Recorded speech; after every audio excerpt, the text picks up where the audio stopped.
60 days underground beautiful villa. Devipur नाम का एक गांव था। उस गांव में मुरारी नाम का एक धनवान था। एक दिन वो अपने अनुचर रामदेव से, राम मुझे एक खूबसूरत सी विला बनाने की इच्छा है, वो भी अंडरग्राउंड विला, क्या कहते हो? तब रामदेव ने मन ही मन में ऐसे बकवास आइडिया तुम्हें ही आ सकते हैं। वैसे हमारे देश में युद्ध होते हैं क्या जो हमें चूहों की तरह बिल में छिपने की जरूरत पड़े? तुम और तुम्हारी ये फालतू सोच। इस तरह सोचकर मुरारी से, जहाँ तक मैं जानता हूँ उदयपुर में तुलसी नाम का एक मिस्त्री है, उसे तजुर्बा है अद्भुत मंदिर हवेली वगैरह बनाने की। अगर आप कहें तो उसे बुला लूं, वो आपके मन मुताबिक काम करेगा। ठीक है, उसे बुलाओ, देखते हैं। रामदेव उदयपुर पहुंचा। तुलसी से मुरारी के अंडरग्राउंड विला बनाने की इच्छा के बारे में बताया। ये सारी बातें वहीं पर मौजूद कारपेंटर श्याम ने सुना। बाद में श्याम रामदेव से, देखिए रामदेव जी, इस अंडरग्राउंड विला बनाने का काम मुझे सौंप दीजिए, मैं उसे तुलसी से भी बढ़िया बनाऊंगा। तुम तो लकड़ी के काम करते हो ना, विला कैसे बनाओगे? ये सोच दिमाग से निकाल दो, अपना काम अच्छी तरह करो। तुम चाहो तो घर के लकड़ी का काम मैं तुम्हें दिलाऊंगा, कहकर वहाँ से चला गया। बाद में रामदेव तुलसी के साथ मुरारी के पास पहुंचा। मुरारी जी नमस्कार, रामदेव जी ने आपकी इच्छा के बारे में मुझे बताया। आप जिस तरह का घर बनाना चाहते हैं उसे बनाने के लिए कम से कम 200 दिन लगेंगे। ये क्या, तुम्हारे ही शहर का श्याम कह रहा था कि 60 दिन में बना देगा। श्याम जरा इधर आना। तब श्याम वहाँ प्रकट हुआ। श्याम को देखकर रामदेव, देखिए मुरारी जी, ये एक कारपेंटर है, ये विला कैसे बनाएगा? आप इसकी बातों का भरोसा ना करें, आप धोखा खाएंगे।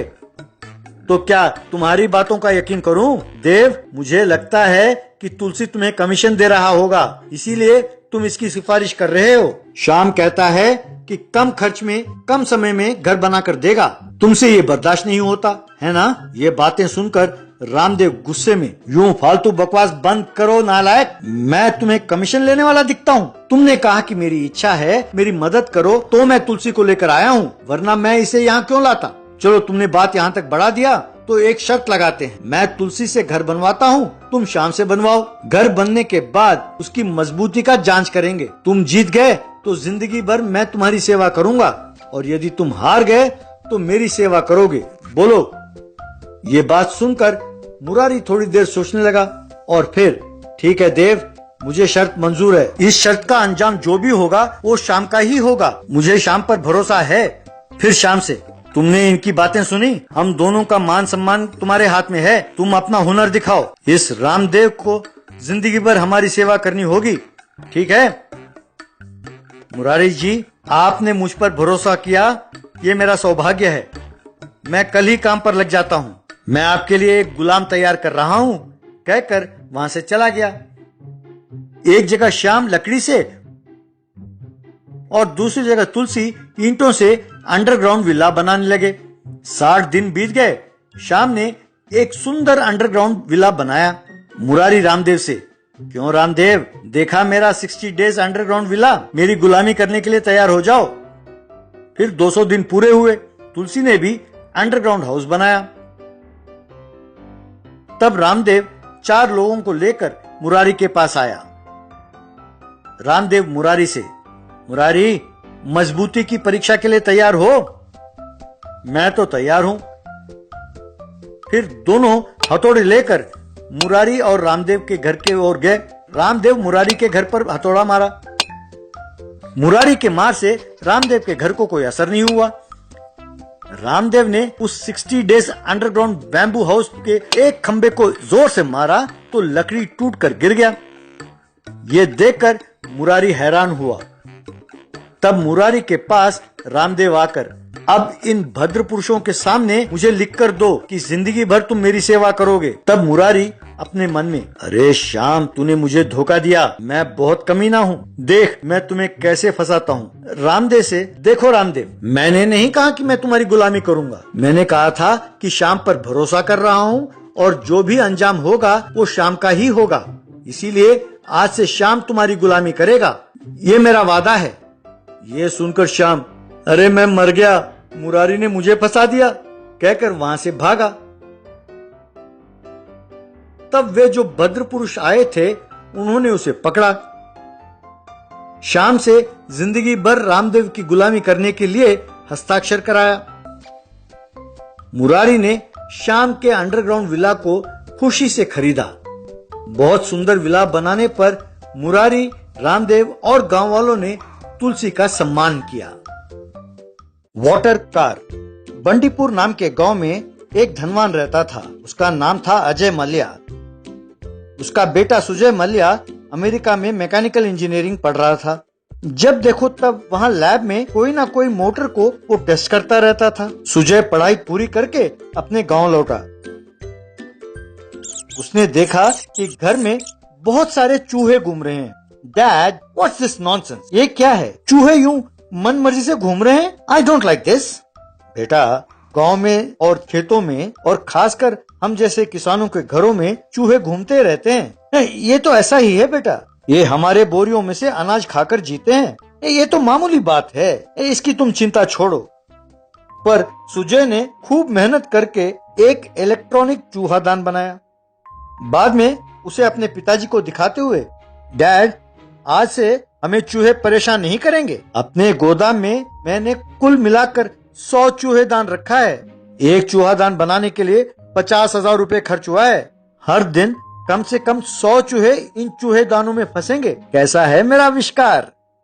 बेटा, तुम्हारा दिमाग या अकल है? मैंने सोचा कि तुम अमेरिका में पढ़कर आए हो तो कुछ अच्छा ही सीख कर आए हो, पर लगता है जो थोड़ा बहुत दिमाग था वो भी तुमने वहाँ गंवा दिया। एक चूहादान 50,000 रुपए, यानी 100 चूहेदान का तुमने 50 लाख खर्च किया। अरे इससे अच्छा तो 4 बिल्लियों को गोदाम में छोड़ देते तो सारा काम हो जाता ना बेटा। वैसे भी उन चूहों से हमें कोई नुकसान तो है नहीं बेटा। उसके लिए तुमने 50 लाख खर्च किए, बेवकूफ। डैड, कोई भी वस्तु का आविष्कार करने में पहले ज्यादा खर्च होता है। उसकी उत्पत्ति बढ़ेगी तो कीमत भी गिरेगा। आप जैसों को समझाने पर भी आप नहीं समझते। मैं ये चूहेदान का फैक्ट्री लगाना चाहता हूँ। मुझे 10 करोड़ का निवेश दें। 10 करोड़ तो क्या, मैं तुम्हें 10 रुपए भी नहीं दूंगा। आइंदा ऐसे बेकार की खोज करके मेरा दिमाग खराब मत करो। कोई काम ना करके तुम घर पे आराम से बैठकर खाओ, यही बहुत है, कहकर गुस्से में वहां से चला गया। पुअर ओल्ड मैन, मुझ पर और मेरे काबिलियत पर आपको भरोसा नहीं है ना? बताता हूँ।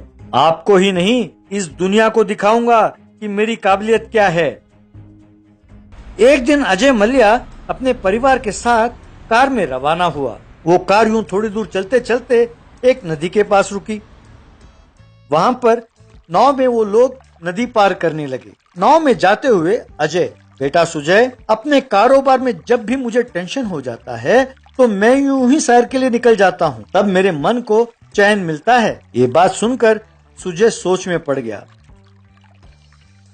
एक दिन सुजय एक कार में अजय के पास आया।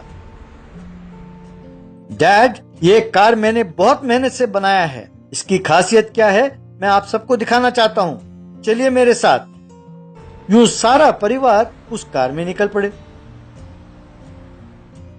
वो कार यूं ही नदी के पास जाकर रुकी। डैड, मैं जानता हूं कि आपको नदी में सैर करने का खूब शौक है, इसीलिए एक कार मैंने खास तौर पर बनाया है। आप ये जो हर बार यहाँ तक कार में आकर उतरकर फिर नाव में चढ़कर आप नदी पार करते हैं, ये सब नॉनसेंस अब से बंद। इस कार में बैठे ही आप नदी में सैर कर सकते हैं। इसे बोट कार कहते हैं। शाबाश सुजय, आविष्कार हो तो ऐसा। Very good, very good. चलो चलो, पानी में चलो। यूं कार पानी में चलने लगी। थोड़ी दूर जाने के बाद अजय, बेटा, बहुत अच्छा बनाया इसे। वैसे इसके लिए खर्च कितना हुआ? पैसे कहाँ से मिले? I am very sorry dad, आपको छोटा सा धोखा दिया। मैं आपसे कोरे कागज पर दस्तखत करा के मैंने बैंक में से 10 करोड़ रुपए का लोन लिया है। उन्हीं पैसों से इसे बनाया है। जानते हैं इसका माइलेज कितना है? जमीन पर लीटर का ये 50 कदम और पानी में लीटर का ये 10 कदम देता है। और निकम में 10 करोड़ खर्च करके ये फालतू चीज बनाया। अरे कार और बोट अलग अलग भी खरीदते हैं तो 15 लाख से ज्यादा नहीं होता, और तुम इसे माइलेज कहते हो। इसके साथ साथ एक पेट्रोल टैंकर को भी चलाना पड़ेगा, उसे भी खरीदना था, मूर्ख, कहकर डांटा। तभी अचानक कार रुक गई। ओ डैम इट, लगता है कि पेट्रोल खत्म हो गया है। गाड़ी रुकते ही पानी में डूब जाती है। Come on everybody, jump and swim. यूं सब पानी में कूद के तैरकर किनारे तक पहुंचे। बाद में बाप ने बेटे को खूब मारा।